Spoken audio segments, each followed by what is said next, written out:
Welcome back. تفصیلات سے آپ کو آگاہ کریں۔ کراچی لیاری ملاح اتحاد برادری کی طرف سے فرانس کے خلاف احتجاجی مظاہرہ پریس کلب پر کیا گیا۔ ملاح اتحاد لیاری کے رہنماؤں کا کہنا ہے کہ ہمارے مال جان آپ صلی اللہ علیہ وآلہ وسلم پر قربان ہیں، ہم آپ صلی اللہ علیہ وآلہ وسلم کی گستاخی بالکل برداشت نہیں کریں گے۔ پاکستان میں فرانس کے جتنے بھی پروڈکٹ ہیں ان کے بائیکاٹ کی مہم چلائی جائے۔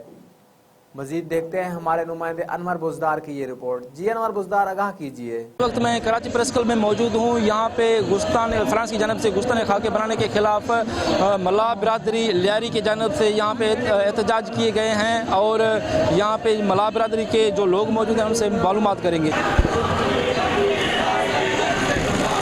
تو اس کی شدید الفاظ میں مذمت کرتا ہوں۔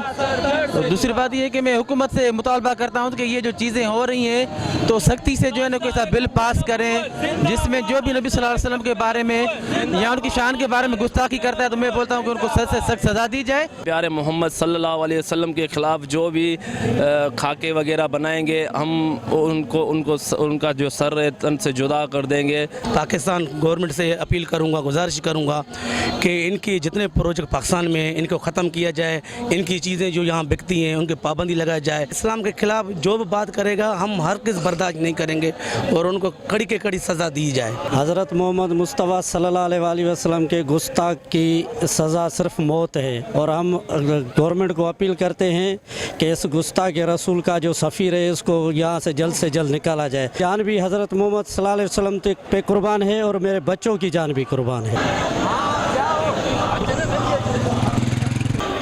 جی بالکل، آپ نے دیکھا کہ لیاری سے ملاح برادری کی جانب سے یہاں پہ احتجاج کیے گئے ہیں۔ ان کا یہی کہنا تھا کہ فرانس کے جو بھی پروڈکٹ ہیں یہاں پاکستان میں ان کو فوری طور پہ بند کیا جائے، اور ایسے یہاں پہ پاکستان میں جو فرانس کا سفیر ہے ان کو بھی نکالا جائے۔ ہمارے بچے، ہماری مال ملکیت محمد صلی اللہ علیہ وسلم پہ قربان ہیں، ہم محمد صلی اللہ علیہ وسلم پہ ایک لفظ بھی برداشت نہیں کر سکتے ہیں۔ کیمرہ مین ٹیم کے ہمراہ انور بوزدار، سچ ایکسپریس نیوز، کراچی۔